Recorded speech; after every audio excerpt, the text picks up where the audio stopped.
Hello, and welcome to the Wilmington Center for Education Equity and Policy Community Forum series. My name is Shannon Griffin, and I serve as a core steering committee member. The center was created to ensure that Black and Brown children living in the city of Wilmington will no longer be harmed by poor educational experiences.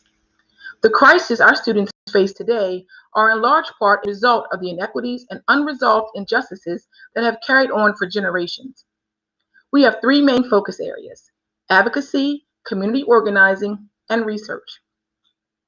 A few notable accomplishments, including commissioning research from Edunomics at Georgetown University that helped substantiate Stark Public School financial inequities. This research helped to help to the formation of the Delawareans for Educational Opportunities. Recently, the Delawareans for Educational Opportunities negotiated a court-mediated settlement regarding the statewide school funding system. The center has partnered with the Metropolitan Wilmington Urban League and has hosted COVID-19 focus groups with parents, students, and administrators. This session tonight, Radical Thought, a community mobilization to reclaim our schools. Radical movements across the nation seek to build widespread awareness of strategies that foster the development of healthy identities in Black and Brown students, disrupt systemic educational inequities, and mobilize students, parents, grandparents, concerned citizens as leading voices in public schools. We invite you to join the conversation by typing your questions and comments in the chat, and please stick around for Q&A session at the end. First, we hear from two impressive student leaders, Tyra Hyland and Elise Sampson. Tyra is a high school senior at St. George Technical High School, studies emergency medical services. She plans to further her education at Howard University with a double major in criminology and psychology. Tyra participates in many advocacy organizations and has co-founded two by the name of Teens Drive Change and the Delaware Black Student Coalition. Elise is a junior at Smyrna High School. She has served as class president, a student government association officer, leader and founder of the Black Student Union at her school, and a proud co-founder of the Delaware Black Student Coalition. Elise also serves on the State Board of Education as the student representative. Elise was selected for the Governor's School of Excellence for 2020. Our facilitator is Akilah Allyene. Akilah is also a core steering committee member with the center. She is a PhD candidate, research assistant in the development of sociology and criminology at the University of Delaware. Her research interest focuses on the impact of state-level education policies on students' home-to-school community experiences, school choice, plan to attend college, and other education-related outcomes. Through her work, Akilah aims to reveal hidden factors and structural barriers that may result in stratified student experiences by race, class, income, and social identity. Welcome, Akilah.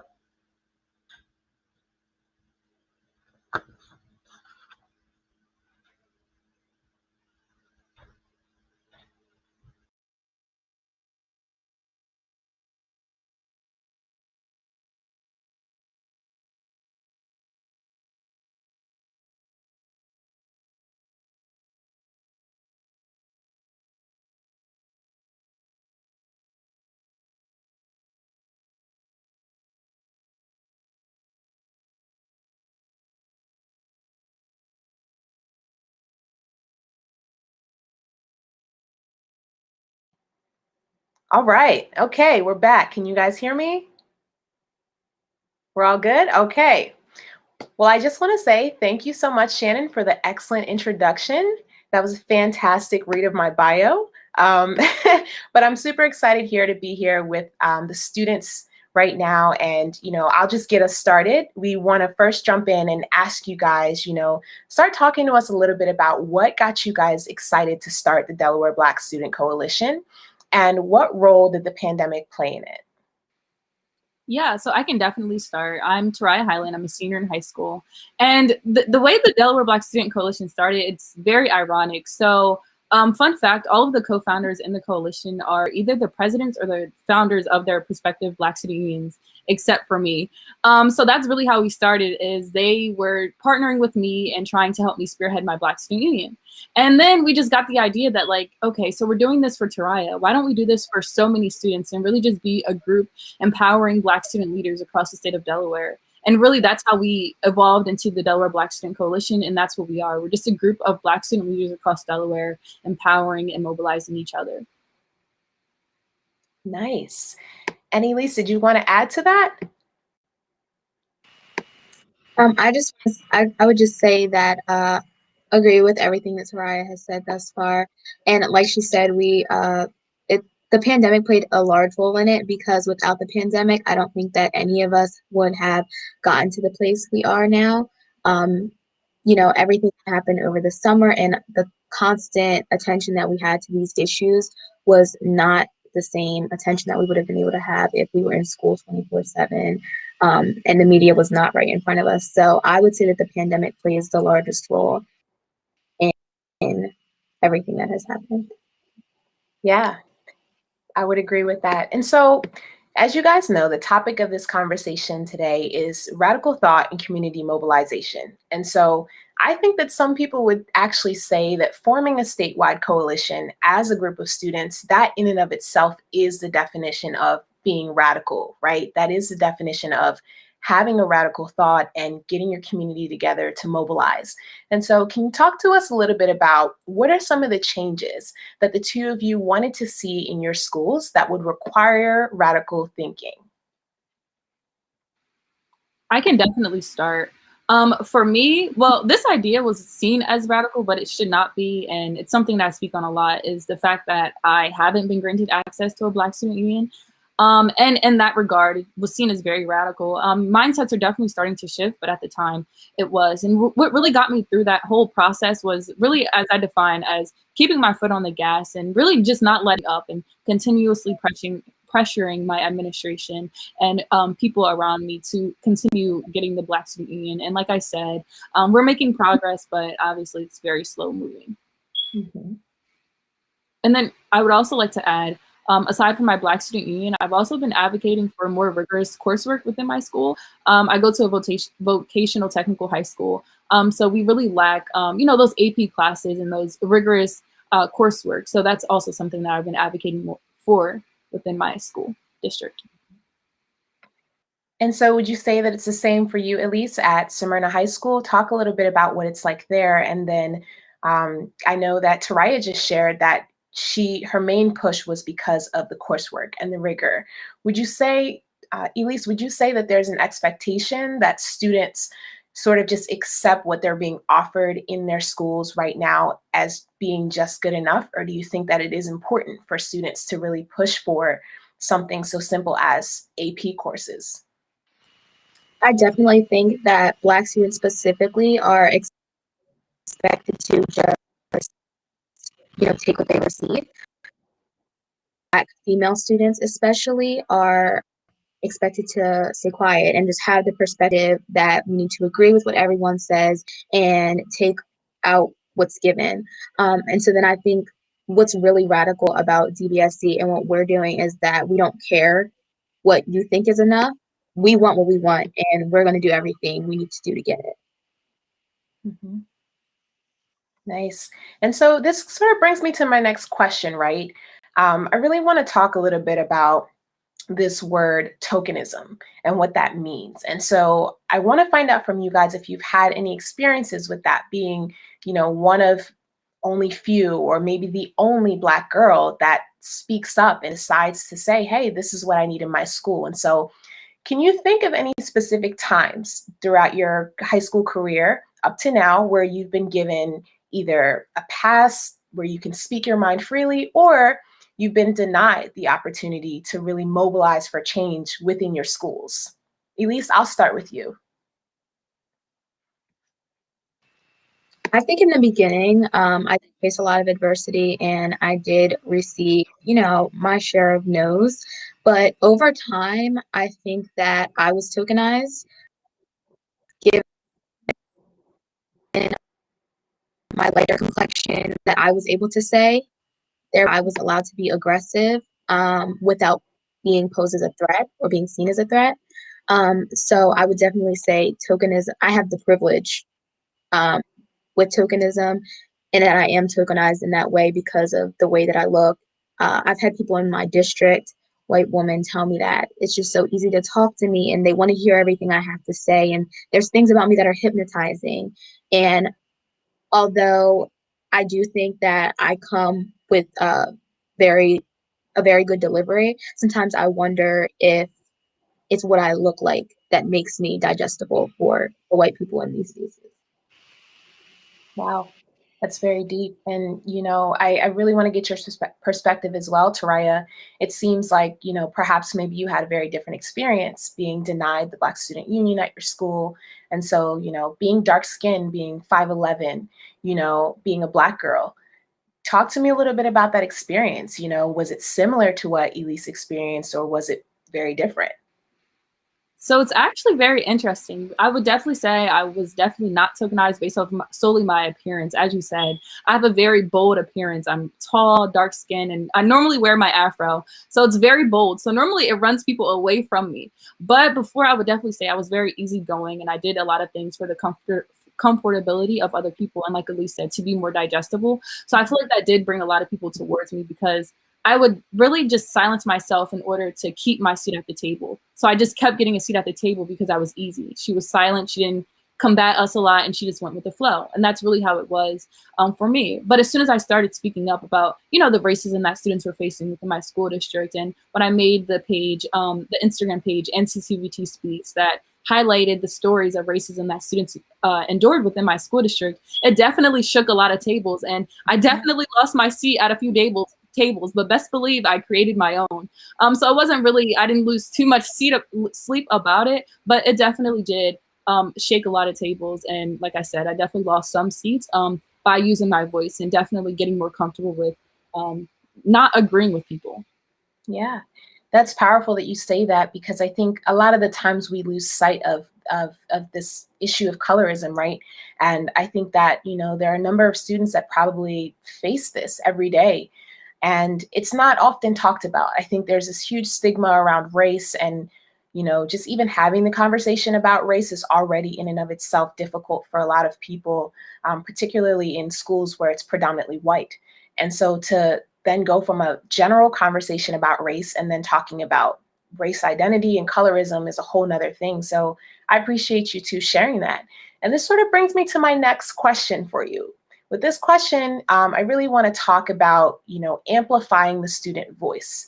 And so my first question for you is, what are some of the challenges that you guys have encountered when seeking support for amplifying your voice as a Black student? And so what I mean by that is, supports administration-wise, family-wise, community-wise. Talk to me a little bit about that. I can definitely start this one. I think, as I stated in the last question, I did in the beginning have my fair share of notes, and all of those notes came from my Black administrator. I went to them, and I didn't have a laid out plan yet, but I did know that I want to do something, and I wasn't really receiving answers.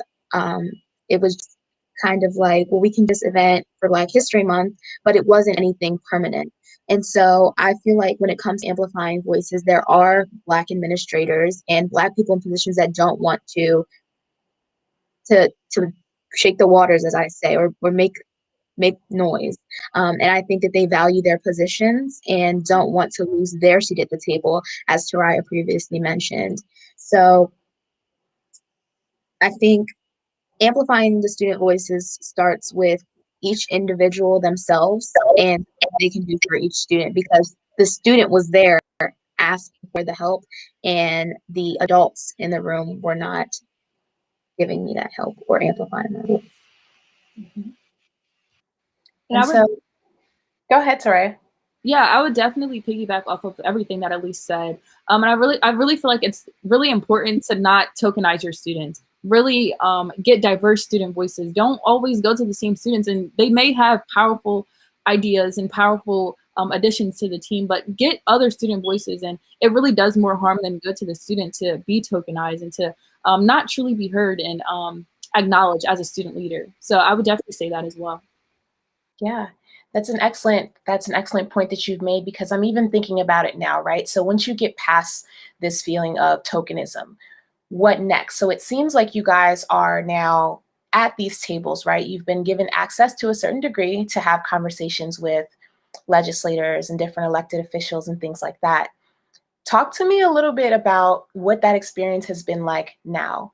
Do you feel like there's a lot of pressure or expectation on you as a student to, deliver and come with the answers at the tables? It looks like Taraya may have froze a little bit. So Elise, maybe you can start off and then I can repeat the question when Taraya comes back. Yeah, I'll definitely start off. I think that now that I'm in the position that I'm in, and I have spoken on so many things, I am not only tokenized, but I am also weaponized. So I feel like I am constantly called upon to talk about these issues or give, these white people around me answers. And I constantly try to remind people that I am only 16 years old. I'm only a junior in high school. So I don't have all the answers. And there are many other Black student leaders that, have different insights and have different stories to tell. So I would definitely say that while I am so thankful to have the position that I had to be able to talk to legislators and talk to my school and my district, I would definitely say that there are other people that have these same stories. But one thing that I always do say is that with the position that I'm in, I like to open the doors for other people. I do not gatekeep opportunities. Even this panel that we're on tonight, Taraya was originally reached out to, and she opened the door for me to be able to come here. So that's one big thing with the Delaware Black Student Coalition, is that what we want to do is open the doors for the other Black leaders in this state. Mm-hmm. And so Taraya, when you were absent for a few minutes, I basically posed this question, and I asked Elise, now that you guys are sort of evolved out of this, just this conflict with tokenism and being the token Black person, and now that you have been able to sit at these rooms, sit at these tables with legislators and different community elected officials, how do you feel? Do you feel like there's a pressure on you as a student to sort of deliver and have the answers and, come with this magic solution to how to make sure that schools are more equitable? Talk to me a little bit about that. What does that feel like? Yes, I would definitely say there's a big pressure. For me specifically, my name has, I wouldn't say it's gotten like a lot of attention within Delaware, but I've done a lot of things that has generated a lot of attention within Delaware. So I have been invited to a lot of these spaces. And I know this is a conversation that I specifically have with a lot of the co-founders of DBSC, because they're all amazing student leaders and experience the same thing as I do. And I definitely feel as though there's a lot of pressure for us to always be in the know. And similar to what Elise said, I'm only a senior in high school. And yes, I have the experience of being a Black student leader within a predominantly white high school. I do feel like it's a lot of pressure for me to solve all of the world's problems regarding, the systemic racism and inequalities that Black and brown people face within America. And best believe I want to solve the problems, but I feel like it is a lot of pressure for me as a senior in high school, but I'm down for the challenge. I love that. I love hearing that. And this sort of brings me to my last question for you guys, but I think this is a really powerful one. I've noticed that it's a group of all Black women in the coalition. And so that's super exciting. And that, to me, it's very empowering. And so if you had to think of something that the group of founders and co-founders would want you to share on this platform today, what is one thing that you think that they would want you to share with the public in terms of how the public can help you guys? I would definitely say check out our website, deblackstudentco.com. Sign up for our mailing list, partner with us, encourage your middle school, high school, and college Black students to join DBSC. We're actively recruiting student leaders, and just to really be a part of this amazing initiative that we're spearheading. Would you say the same, Elise? I think what we're going to try to do is actually get the website in the chat on the YouTube site so that the public can click on that link. You guys can check out what Taraya, Elise, and their co-founders are doing. And so in the meantime, Elise, you can just share. What would you like to share? What do you think that the other co-founders would like for you to share on this platform today? Yeah, I would completely agree with what Soraya said, and we just want to continue to push the amplify these Black students. Again, these Black students are in your spaces, and just because they are not coming out to you does not mean you cannot seek them out. We have been there. Many other Black students have been there. Again, really just what the coalition is about is creating this space for them together and collaborate and have people. Absolutely. And so we have the link right here on the screen. If you guys can go to deblackstudentco.com, check out what the students are doing right now. We're actually super excited that we were even able to get you guys on the platform today. And so we're hoping that there's going to be many, many more series sessions with you all, just to talk a little bit more about some different conversations, whether that be, culturally relevant curriculum, pedagogy, and things like that. So I just want to give a note to the public. Please, if you have any questions for Taraya and Elise, please put them in the chat on YouTube. We're going to have a final Q&A at the end where you guys can ask your questions. And so I just want to say right now, thank you, both of you ladies, for this awesome conversation. We are going to move along to the next session, but we'll talk to you guys at the end again. Thank you. Thank you.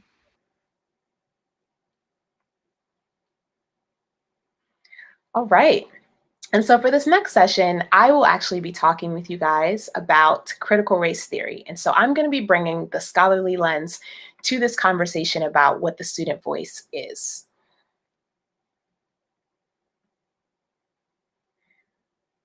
And so what I'm going to talk to you all about today is what scholarly experts like Gloria Ladson-Billings, Michelle Alexander, and even legal scholar Derek Bell have shared about this relationship between race and the enactment of policy. And so critical race theory basically just describes how racial power was created through US law and policy and how it operates today. That's a general definition of it. But the reason why it's so important to this conversation today is because we're talking about the term radical, right? And so in the case of critical race theory, radical really refers to not only understanding this relationship between race and racial power, but also talking about how it operates, right? How it operates and discussing ways to change it. And so what Derek Bell talked about with critical race theory was that it's not enough to really understand how systems work. And by systems, for this conversation, we're talking about schools. We're talking about public schools, educational institutions. And so Derek Bell says it's not enough for us to just understand how it works. We have to understand and talk about specific ways on how to change it. And so you keep hearing me mention Derek Bell. Let me talk a little bit about who he is. Derek Bell was the chief architect, one of the chief architects of critical race theory. He became the first tenured African-American professor of law at Harvard Law School.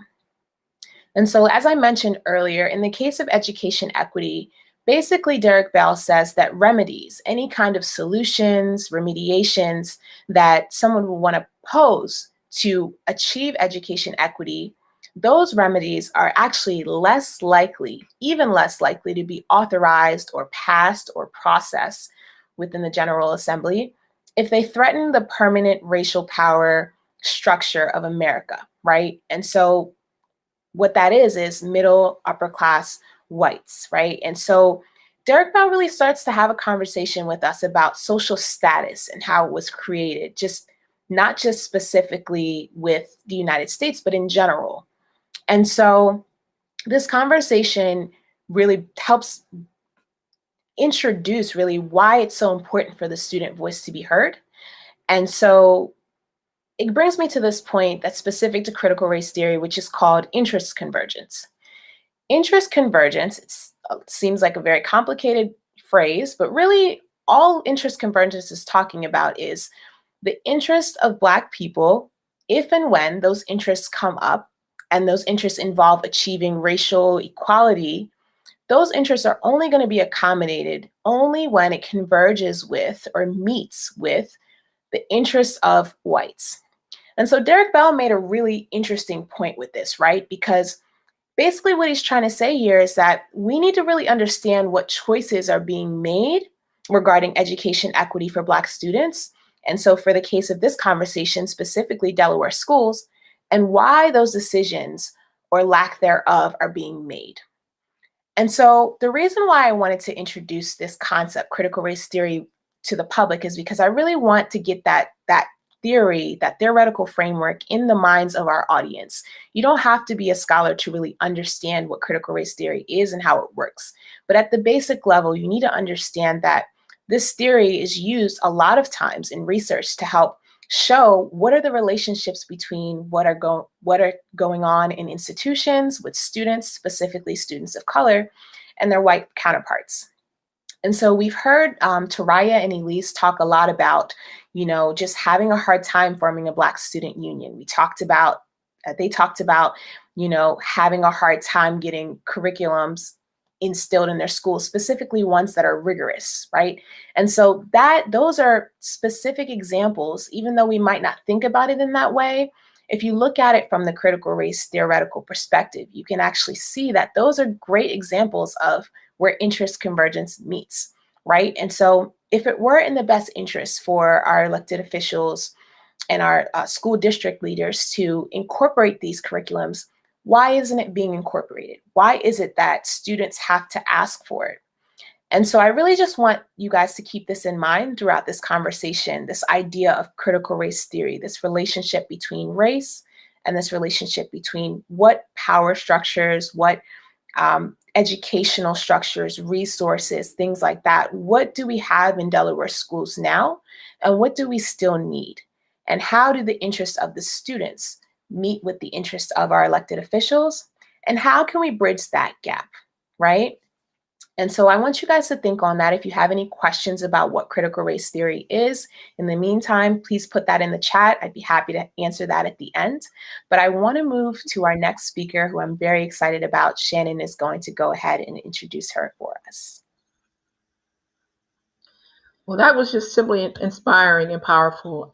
Those two young ladies were just phenomenal. And while I know they said they don't have all the answers, I'm excited because I think they have a lot of them. Yeah. And so I'm excited to opportunities that will be made for them as they continue on their journey.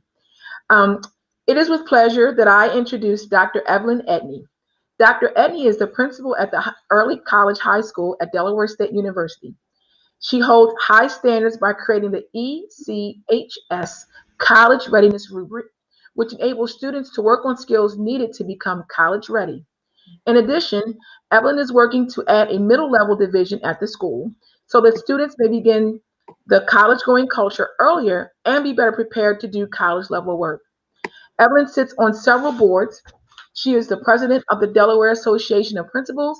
She is the professional development chair of the Delaware Association of School Administrators. She is on the National Association of Secondary School Principals, National Student Leadership Advisory Committee, just to name a few. Welcome, Dr. Edney. Hi, how are you? Great.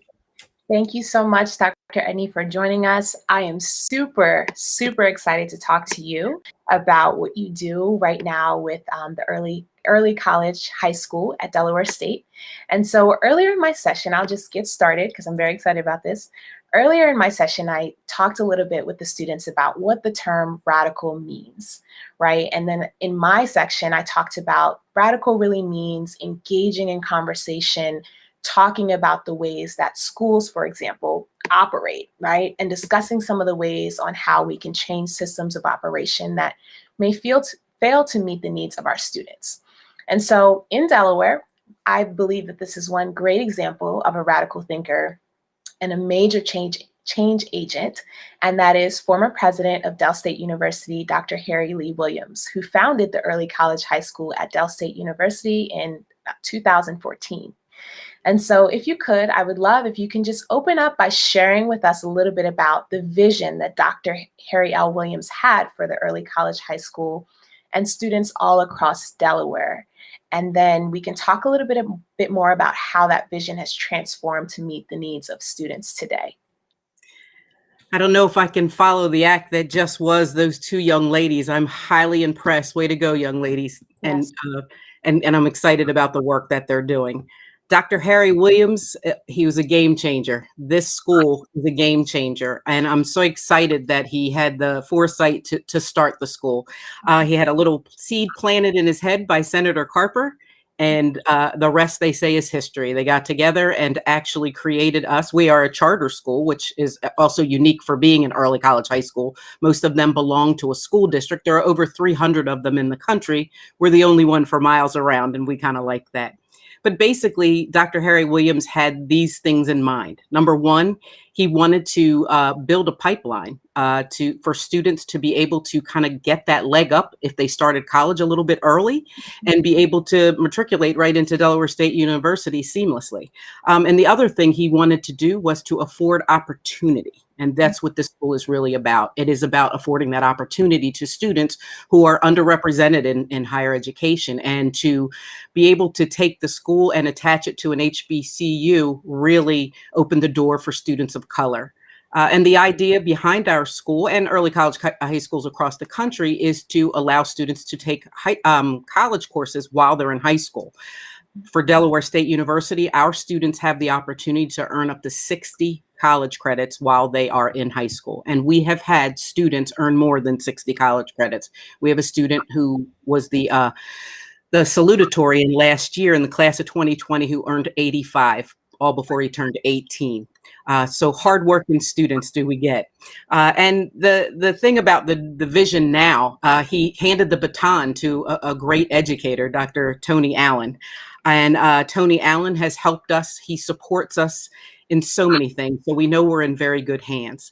Our students are able to get this leg up by earning those college credits. And about over half of our graduating classes attend Delaware State University right after us, which is a natural next step.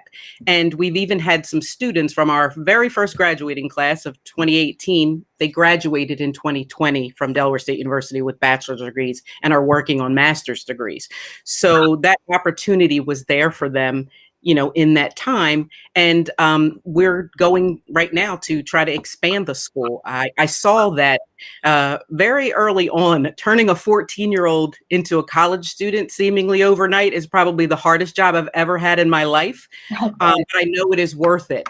And so I'm looking to actually expand our school. We are petitioning the state to modify our charter to add on grades 7 and 8, because I believe if we can start that college going culture just a little earlier, we can really do what Del State did when they started our school, but build that stronger student so that they become a stronger high school student and then become that stronger college student. So we're very excited about what is to come. And it started with that vision from Dr. Harry Williams. That's phenomenal. And you mentioned something a little earlier about the importance of getting the student inside of the college, right? The high school student, you said, and I believe you, it's probably very difficult to turn a 14-year-old into a college student overnight. And so there was a phenomenal video that I had received from you before, and I hope that we can get that link put into the YouTube chat. Maybe I'll put it in later on. But I listened to the video and it was so powerful. There was one thing that you talked about, and you said, the main focus is for early college high school is the power of place and how important that is. So I'm wondering if you can, before we move to the next question, just sort of talk to me about that. How significant is that to get high school students in the college room, in the college setting around other college students? Absolutely.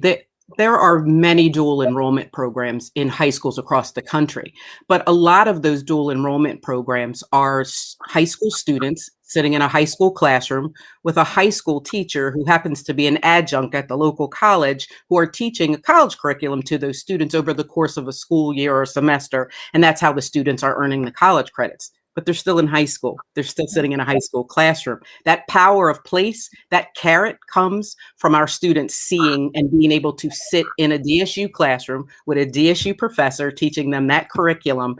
And it's very powerful for our students. And we make them work hard to get there. We just don't stick them in those college classes. They actually have to earn the right to be in those college courses. But when they get there, man, it's a thing of beauty.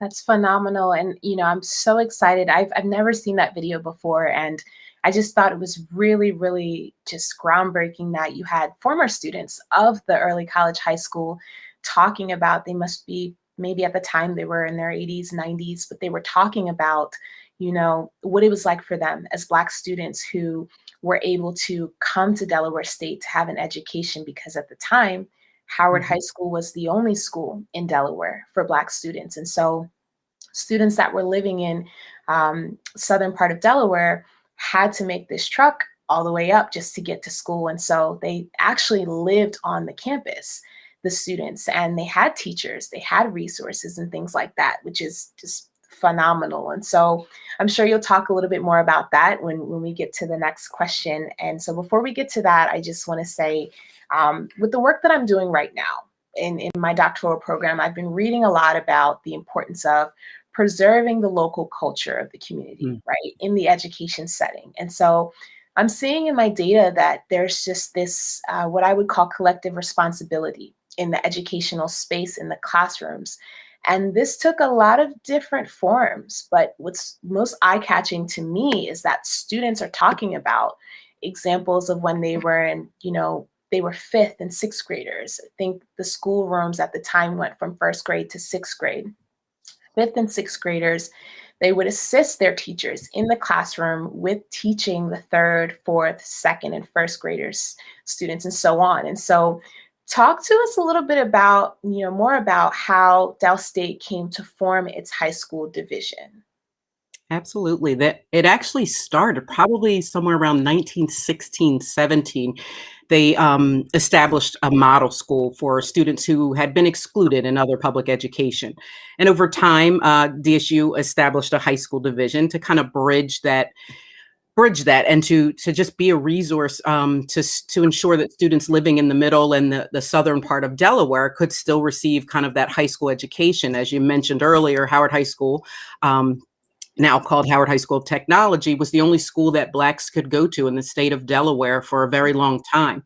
And they're one of the Brown versus Board of Ed schools. I am privileged to have been the principal and been at Howard for 10 years of my life. Little blue in my heart for that school always. But I'm also privileged to also be at the other school that was in Delaware for Blacks, and that's the high school division of Delaware State University. So it's not new to Delaware State University, but we're so excited to be bringing it back and bringing it back in this way.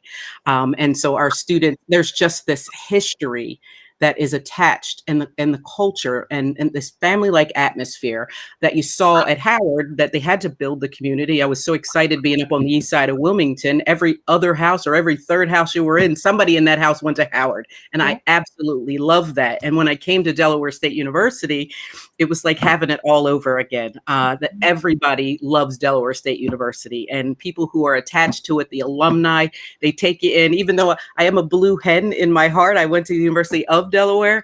I now am a Hornet, and so I'm excited to be in the Hornet family, and in this way with that high school division now being reenacted with our school and the mission that we are currently doing with the school.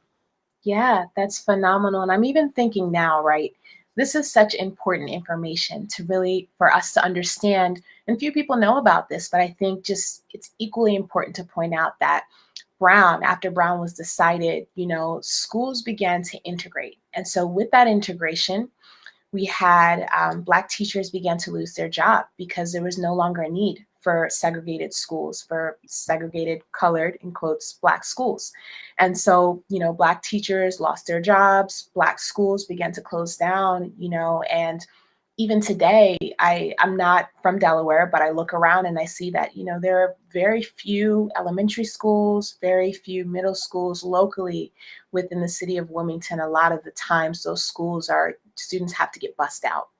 And so just this point about schools being the foundation, serving as a foundation of advocacy for the Black community, and knowing how important it is and what can we do now, right? And this is, I'm just posing this for the public, to be honest. You know, I want the public to start thinking about what can we do now as a community, you know, to slowly bring back what we lost. And, you know, the bigger question is it our responsibility? Is it our responsibility as a Black community to carry the burden of this, right? To carry the burden of Brown and start to figure out how to build ourselves back up? Or, you know, do we need to start pressing and relying on our elected officials to confront this head on? And so before I get to my third question for you, I want to just emphasize that final point about culture and, the importance of starting college early. And, it sounds to me, based on what you've shared, that this is important for helping not only create, but really maintain this connection for our students, what it means to attend historically Black schools, right? Like you said, a lot of their family members went to Howard High School. They went to these one-room schoolhouses. And so I can't imagine how exciting that must be for a student to enter the early college high school at Del State and have a grandparent or a great-grandparent or a neighbor say, I went to high school at Del State, right? And so, I think that it's important for us to think about as a community how having the early college high school really fosters a bond between generations. And, I'm super excited about the work that Dr. Tony Allen is doing and what he's going to continue to do to build Del State and, carry on this legacy. And so the final question that I want to ask you is, why is a school like early college high school a unique and important resource for Black and Brown students in Delaware? I think one of the things I think about when I hear that question is the fact that probably every parent I come in contact with at an open house or one of our recruitment events always says to me, I wish we had something like this when I was growing up. I personally would have been a student who would have benefited from this.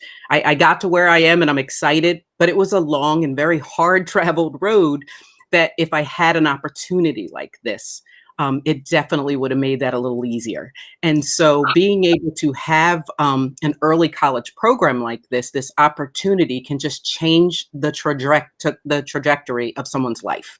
It literally can just let you see that college is possible, that it is sitting right in front of you. You have this opportunity. The tuition is an in-kind donation by Delaware State University. Our students do not have to pay for tuition while they are an ECHS student. And ECHS pays for their books and for their lab fees. So it is free for our students. So to be able to get the first 2 years of college, if you do this thing right, you can get the first 2 college years of college under your belt. And I mean, literally, you will be more apt to finish college if you start in this way. And so having schools like this with programs like this can definitely, just change lives, change communities in the same way that they're changing the lives. And so we're excited to be that pipeline for Delaware State University. I mean, so far students have amassed somewhere close to about 11,000 college credits. And so we're very proud of that. And these students' lives will just be changed forevermore.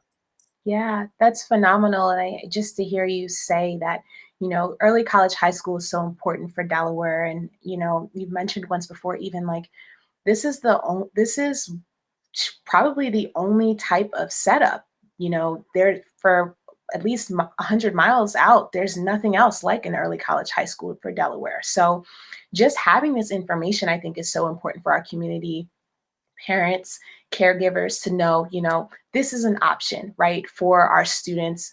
While we're trying to figure out what we need to do for our public schools, we have this other option. And so, I'm hoping that you can sort of provide information at the end during a Q&A to parents on how they can get their kids involved.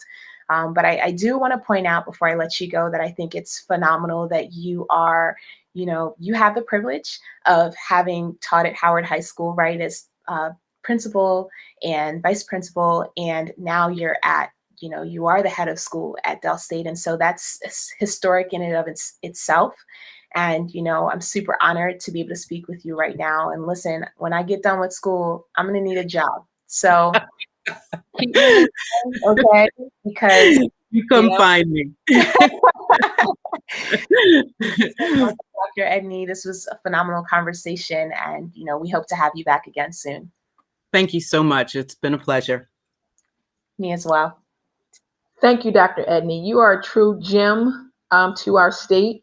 And it's been my pleasure to have known you and to have worked with you for many, many years. And hopefully we can continue that partnership moving forward through the efforts of the center.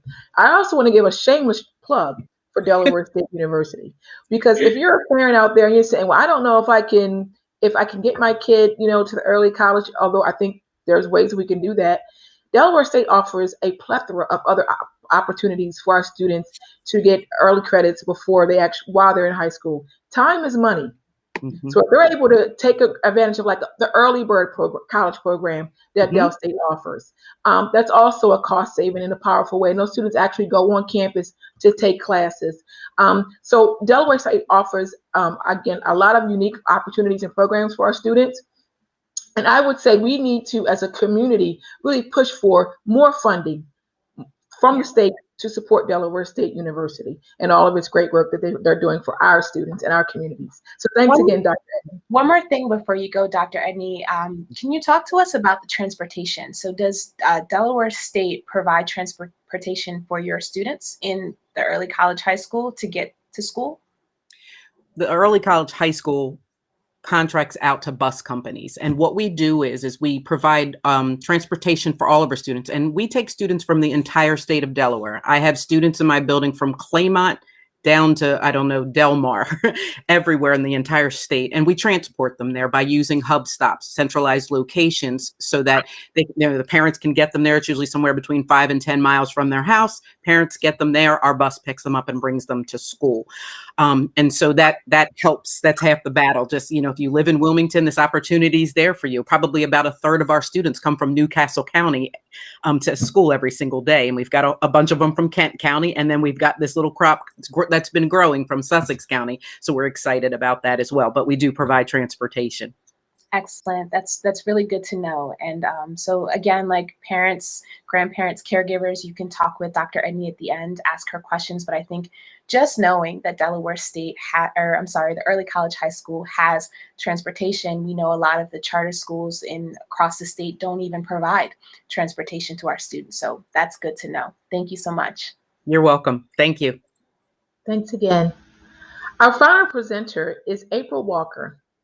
April is the lead trainer for Network Delaware's Ella Baker's Black Organizers Group, which prepares aspiring Black organizers wishing to improve their skills to make an impact for racial justice and fight for Black liberation.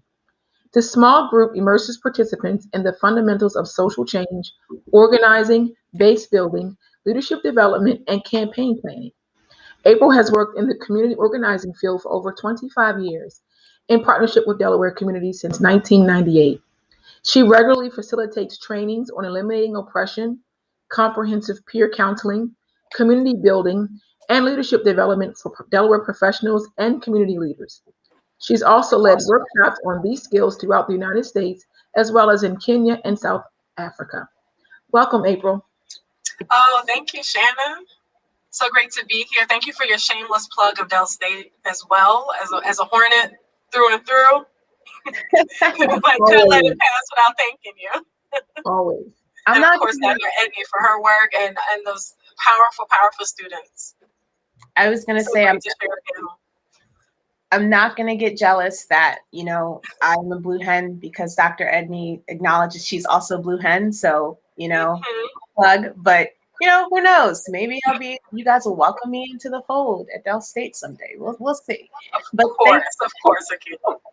Thank you so much, April, for being here today. We're super excited to have you. And, I really want to just jump right in. I think that everyone's probably very excited to find out what you have to share with us about community organizing. So we've now had all of this great conversation about radical thought, what the students are doing, what the early college high school is doing. And so I think this is like a perfect opportunity for you to sort of just put it all together. What can we do with it as a community? So let me just ask my first question. Pretty simple. What exactly is community organizing? Just talk to us a little bit about that. Thank you, Akilah. That's a great question. So really, the central mission of community organizing is building power for communities that have been systematically stripped of power and resources. And I think it's really, important to understand it's about power, it's about power, it's about power. Yeah. And also what I think of as like a conjoined twin to power is resource. So money, wealth, education, safety, health, all that other stuff are resources. And both of those things, power and its conjoined twin resources, have been systematically stripped from many, many communities, not least of which the Black community. And our perspective in community organizing is that these communities lack relative resource and power because of that systematic stripping of resource and power. So not because of, these dog whistle racist terms that we often hear thrown about why are these communities so marginalized and underserved. So not because of pathology, not because of the culture, not because people aren't putting in the effort or people don't care, not for any of that stuff. It's because of that systemic stripping of power and resources, aka otherwise known as exploitation. Absolutely. Of those communities. And not just historically, like we know about, or at least most of us acknowledge the historical, track record of that, but also currently. This is something that's ongoing, unfortunately. And that exploitation of our communities is rationalized by oppression. And when I talk about oppression, I mean just all the isms. Racism, ageism, classism, sexism, on and on and on. And that those oppressions say, again, all that dog whistle or just blatant stuff about our communities, that, they've rationalized why our communities don't have power and resource by saying, again, that they're somehow inferior, that they are somehow lacking, and that's why. And so, again, a core tenet of community organizing is power, building power, that those communities that are housed, that the power should be housed in those communities, owned by those communities, built and just maintained and nurtured by those communities. And that, again, when those communities lack power and resource, it's because of that exploitation and oppression. Some people, often I get asked, like, what's the difference between community organizing and some other kind of modes and models within like the nonprofit world, for example, right? So advocacy comes up a lot. One key difference is for advocacy, the power is often housed with the advocate, that organization that's doing the advocacy work. Holds the power and is speaking on behalf, is using their voice to speak on behalf of these communities that have been stripped of power. Where again, community organizing is about building that power in the community and have it owned by the community. Also, what about service? What about charity? What's the difference? Again, charity and service, again, it's people with power, with resource, sharing some percentage of that with communities and not having it permanently be housed, that power and resource to be permanently be housed in the community and controlled by the community and the peoples of that community. Whereas community organizing is all about that. Absolutely. And so I'm really glad that you talked about that, because in my mind, I thought of community organizing as just getting a group of people together and just come up with a plan. But so what you're trying to say is it's really about providing these opportunities, like you said, to build power, to make policy changes and, strengthening relationships, not just amongst ourselves within the community, but also with our legislators, also with other elected officials and even within the schools themselves. And so let's sort of get into this next big question. I bet the public is really wondering, well, okay, we know what community organizing is now, but how does someone get started? Where does one begin, right? Yeah, great question. So, I really love what Taraya had to say about both shaking the table and, also maybe potentially losing some seats at some tables, but at the end of the day, making your own table. And I think that's at the core of what we do with community organizing. So it's about, number one, making your mind up and deciding that you are going to dedicate what you can towards making some kind of transformative change, and not doing any, what you can, not any more, not any less, but what you can. So first, you making that decision, that very powerful decision, and then thinking about, what are your values? And, the fact that, again, the systemic, fleecing and exploitation of our communities, they bring up a lot of issues. They cause a lot of problematic issues in our communities. So which one of those that have been caused by these forces do you want to get started with? And that doesn't mean that you can't have a multi-issue organization that you build. But even if you're multi-issue, you got to start with just one thing. You got to bite off that first bite. And so think about what is that issue. And if you're struggling to think about, because there's so many things that many of us are passionate about, you just ask yourself, okay, if I had a genie in a bottle, if I had one wish, what would be the thing that I would say, okay, this thing for the community, and start with that? Or what is the thing that keeps you up at night? What's the thing that gets you riled up when it comes up around the table or on the Zoom chat? So start with that. And then think about, okay, the next step is to start building your organization through relationships. It's all about that one-on-one relationship with one person, two people, multiple people. They have one-on-one relationships with other people and coming together.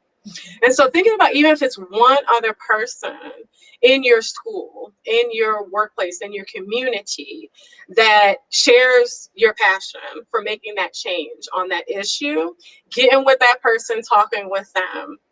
And then that's an organization. You've already started, 2 people. It doesn't need to be 50, 100. You'll get there. We're going to snowball to that. But you want to just start, you and that other person, bring your thoughts together and think about, okay, what is the solution to this issue? And that solution should be in the form of some type of policy change, okay? Because again, the systematic oppression that comes down on our communities, it's all just a collection of just a bunch of policies and how they work together. And so you want to start with looking at, okay, how do I want to change a policy that is causing an issue? And what do I want that to be replaced with? What's a new issue? What's a new policy that I want that to be replaced with? And you guys start thinking about that. The 2 of you, again, as you reach out, it's going to become 5, it's going to become 8, it's going to become 20, 30, whatever. But you don't have to wait for it to get to a certain stage, a certain number before you can get started. Right? Then you're going to think about, okay, who currently has power to make that policy change right now? Who is that? And that person or people or group or whatever, that's your target. Right? That's who, like we heard Soraya and Elise talk about administrators would be maybe an example. So let's say they already got started with the organizing. They already have that relationship built. They have some of their issues. So let's say they wanted to say, hey, we need a curriculum change. Okay? We need to make sure that our curriculum reflects the radicalization that needs to happen in our schools. So who is in charge of that? Is there a curriculum person in that school who's in charge of writing curriculum? In Delaware, every school pretty much has its own curriculum. Who is that person? Okay. Do they actually have the power, though? Even though they might be the one that's helping to write the curriculum, who actually has final approval? Who actually decides what goes into that curriculum and what doesn't? And that's who their target is. And then maybe that person who's writing the curriculum, who doesn't actually have the full power, is what we call the secondary target. So you want to think about, who are these people that we need to make accountable and use our power to influence into the policy change that we need. And then start thinking about, what's your strategy? What's your strategy for actually continuing to build power in addition to bringing that people power, the power of numbers? What is your strategy? So do you want to do some education and awareness? Could be one strategy. Electoral politics. Maybe you find out that it's the board of education for your school district that has that final say on curriculum. So do we want to run Soraya or Elise for a board seat? Or if they can't be on a board seat as a student, do we want to run some adult ally who is accountable and beholden, who's a part of the community organization? Again, who is not an advocate. So I'm speaking on behalf of it, but is who is a part of it, who's accountable to that community of students. Do we want to build a coalition? Do we want to start by having meetings with our targets and our secondary targets and build a coalition with them to try to convince them to do the right thing, to make that change? Or do we need to put some pressure on them? We need to build that power and put that pressure to make it so that, going back to your critical race theory, Akilah, to make it so that their interests converge with our interests, because otherwise it's just such a pain and it's such a bother and it's such a public embarrassment for them not to at least come to the table and come to some kind of joint compromise. And so through that, you do your tactics. That's how you do. So again, your tactics for running Taraya or Elise for school board, what are you going to do there? You know, you're going to go door to door, you're going to register people to vote, are you going to, that's tactics. Your tactics for putting pressure might be, you know, starting off with a meeting, of course, but then having some petitions, writing some letters to the editor, maybe doing an op-ed, maybe having a rally. Maybe with your awareness work, you have a, you know, educational rally that's about just answering questions. Or maybe down the line, you have a rally that's about putting pressure. Maybe you do a sit-in. Maybe you do, you know, there's all kinds of tactics that everybody has heard about. And you want to make sure that those are escalating as need be to put the pressure on those targets. And as you are doing that, you're building community. You're increasing your numbers in your community organization. Everybody's working together, and you're increasing that power and making that change. Absolutely. So that's what you do. And then the very last thing I want to make sure I say is that you have to define what a win is. And recognize that all along, just building your community organization itself is a win. So no matter what, even if you don't get that policy change, just getting people together and y'all building that community and power is a win. But what are some other wins? Are there wins along the way? Are there many wins? Obviously, if you actually get the policy change, do you have to make temporary compromises that are going to keep your power intact and keep things moving in the right direction, but knowing very well that you were going to continue to amass power to get the full Monty of what you wanted? How are you going to agree on, you know, these kind of policy changes, but not sell out other communities? You know, how do you want to make sure that, for example, I mean, I've been part of minimum wage campaigns where the opposition has proposed, well, we'll raise the minimum wage, but we don't want it to apply to anybody under the age of 18. Absolutely not. You know, you're not going to have a compromise that's going to throw young people under the bus. Right. So that kind of thing. And then also, how are you going to both celebrate and heal?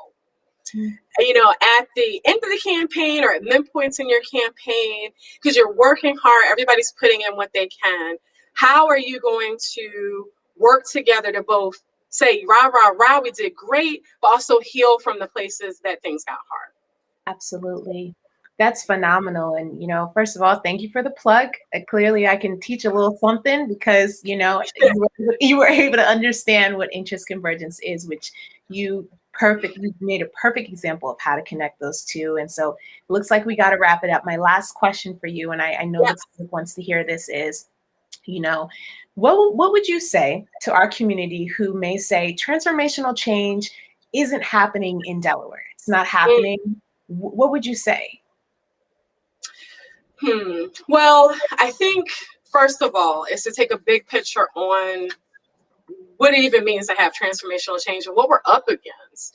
Like, the reality is that this wheel has been turning, what we talked about in terms of exploitation and oppression, for hundreds of years. For thousands of years, we as humans have just been struggling to eat and have shelter and like not be eaten by lions and tigers and bears. So just like noticing that we're up against a lot. And it's not just historical, it's in the present. Like, that spigot is still open, that oppression and that exploitation is still flowing and flooding into our communities. And so none of that is a cop-out. That's not to say, okay, well, it's just too hard, so we can't do it, or it's hopeless. But it's just looking at, okay, that's the reality of what it is. And this is what we're up against. So what do we need to do? So another reality on the side of that is that anytime we do any of this work to change those policies, to build community organizing, that is contributing towards that transformative change. Yeah. In order to really make it permanent, it's going to need to be something that works well worldwide. That's for 8 billion people. So again, that's big. That's a lot of work. But we're not going to be able to just like flip the switch and suddenly we all free. Right? It's going to have to be that gradual work that we all do, community organizing every day. And what's hopeful about it is, again, we all get to do our part, no more, no less, no martyrs here. We can't have Black liberation or whatever community you're talking about liberation if we throw ourselves under the bus to try to get there. And we all get to contribute, and we need everybody to contribute. We need all minds, all hands on deck. We don't actually have all the answers on how to build transformative change. And so that's why we need every mind of all ages, all identities to contribute to thinking about what do we need to do to make this work. Right. And all of that to me is super duper duper hopeful. So that's what I would say to somebody who's feeling a little discouraged about Delaware or just transformative change in general. I love that. I think that's phenomenal. And I'm super excited about what you're doing, April, because I think this was just a small little teaser for what, people can get if they decide to sign up for the Elevate Organizers group. And so before we close, I do want you to just talk to us a little bit about who Ella Baker was and, what is the significance of having her name for the organizers group. Well, Ella Baker, okay, so, I start by asking people, who Martin Luther King Jr. is, right? Everybody knows who Dr. King is, and not everybody knows that Dr. King wasn't just out there like floating, just like leading and giving speeches. He was the leader. He was the head of an organization called the Southern Christian Leadership Conference, or SCLC. So he was a leader, right? He was the upfront spokesperson. Ella Baker was the organizer. She was a community organizer for Southern Christian Leadership Conference and so much of the civil rights movement of the 60s and 70s. And so, I mean, what you need to know about Ella Baker is there's lots to say. There's lots to know. I encourage everybody to look her up, read about her. There's books, all that stuff. But the main thing you need to know is that she's a Black woman, like many Black women on this panel, and young women who started us off, who do all the work, we had the March on Washington, but who's organizing the buses? Who was getting, who was getting people's signs up? We had the Montgomery bus boycott, but who was organizing all the taxis and the people walking together in groups and the big church rallies and all this other stuff. So, in a nutshell, that was Ella Baker and many other Black women and organizers like her who are like our unsung heroes. Mm-hmm. So that's Ella Baker. And the Ella Baker Black Organizing Group, this is something that everybody who is Black, who wants to learn how to be an organizer, who is living or who's connected to the state of Delaware can sign up for right now. I hope the link will go into the chat on where you can apply. And it is a group where, again, we come together and I'm the lead trainer. I train everybody on the nuts and bolts of just fundamental community organizing for any community, and specifically for those who want to organize towards Black liberation, both here in Delaware and worldwide. And so anybody who's interested in learning the fundamentals of community organizing, please go to that link and sign on up. All right, April, it's been a pleasure. Thank you so much for just having a great conversation with us. It looks like we're going to bring all of the speakers on, and I think, Shannon, you're going to help us with Q&A, get some of those questions to me so we can ask, but we kind of want to hear what the audience is thinking, what their questions are. I know some of them have been answered, but let's talk about it here if we can. And so the first question we have is, this one is for you, Dr. Edney. What are some of the challenges that you face as the head of school for the early college high school? I plugged it in the chat, but I'll repeat it, no problem. One is just kind of the students don't always see the value of the opportunity. Their parents do, that's why they send them to the school. But just making sure that they get what an opportunity it is, and just kind of make sure that we have the right supports in place to work on that student's motivation, or if it's, lack of skill set, working on just making sure that they have the supports to help them be more successful. And I would say the other one, every school could always use a little money. I'm always looking to expand programs within my school. I'm a big proponent of student activities. So we want to expand our music program, drama program. We want to expand our after school program to provide more of those supports for our students. So just, in a small school like ours, it's always, it's always nice to have a little money to have those activities for my students. Yeah, thank you so much. Yeah, and so this is a final challenge that we want you guys as the panelists to pose to the audience. What is, one thing that you would like for the public to do with regards to your own respective organization? So Taraya and Elise, if there's, I know you guys answered this earlier, but if you can think of something else, or if you'd like to repeat what you said earlier in case folks missed it, what is one thing that you would like for the public to do to help you organize as students? I'll ask the same thing for you, April, next, and then Dr. Edney, I'll ask the same thing for you. Well, I just want to say, Taraya kind of communicating outside of, and she just got kicked off, so she won't be here to answer this question right now.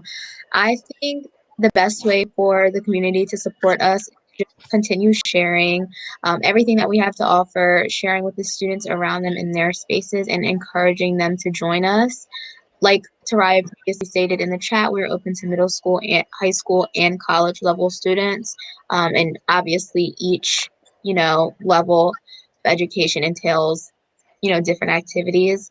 But being able to share and get our name there is the biggest thing for us right now. Thank you. April? I mean, to me, it's just supporting the work of community organizers like Elise and Taraya and many, many others who are out there doing work both here in Delaware and across the country. And specifically, again, if you want to learn more about how you can be a community organizer and you are somebody who is of African heritage, a Black person, please sign up for Ella Baker Black Organizers Group. And if you can't do it right away, just go ahead and put an application in so we can keep you in mind as soon as you can. All right, and last but certainly not least, Dr. Edney. I would say advocacy is probably the biggest thing that anybody can do in the public. I was so excited to see so many legislators on this in the chat today. And it's really important to have folks like that inside of our schools, inside of our and at our programs, so that they can see firsthand what we're doing and the challenges that we're up against, so that they can go out and do what we put them in office for and fight that good fight. So advocacy to me is probably the most important thing. Awesome. Well, I just want to say one final thank you to each and every one of you. You've been phenomenal to speak with, even just prepping behind the scenes. You guys have been a pleasure. Thank you so much for allowing me to be your curator. And I look forward to hopefully speaking with you guys again for another series. If there are no more questions in the chat, I guess we can check really quickly, but I believe Elise and Taraya, you guys may have probably answered some of those. But if there are any questions for the students, please send them through so I can ask them. If not, Shannon, I'll turn it over to you. Thank you all. And we certainly greatly appreciate your input, your inspiration, all the work that you ladies are doing to better our communities. We greatly appreciate it. Just a couple important events that are coming up that I want to make sure that everyone is aware of. And that is the Building People Power campaign, which was all about how we become organizers, how we connect with each other to build our power. Is having a lunch on February the 25th from 6 to 8 p.m. Again, it's Building People Power, and you can find that on Facebook or Instagram to sign up. Also, you can follow the Wilmington Center for Education, Equity, and Public and Policy on our Facebook and Instagram pages. And we're hopefully able to bring April back to do some actual training. We're looking to launch our community organizing training on education issues in March. So be on the lookout for that. And for those who have been in the struggle for justice and equity for decades, some of us have been in this fight for a really long time. I just want to encourage you to not be weary in well-doing, for we will reap if we faint not. And for the new and those that are new to our work, like the inspiring student leaders that we heard from tonight, I just want you to remember that you are the change that you want to see. And we mentioned the powerful and incomparable Shirley Chisholm's quote earlier about the chair. And it's important that if they don't give us seats at the table, that we do bring our own chairs. And if they still don't recognize us, we are to continue to organize and build so that we can build our own tables. Again, on behalf of the Wilmington Center for Education, Equity, and Policy, I thank our guests. I thank Flux Consulting, and thank you all for participating and joining us tonight. Until next time.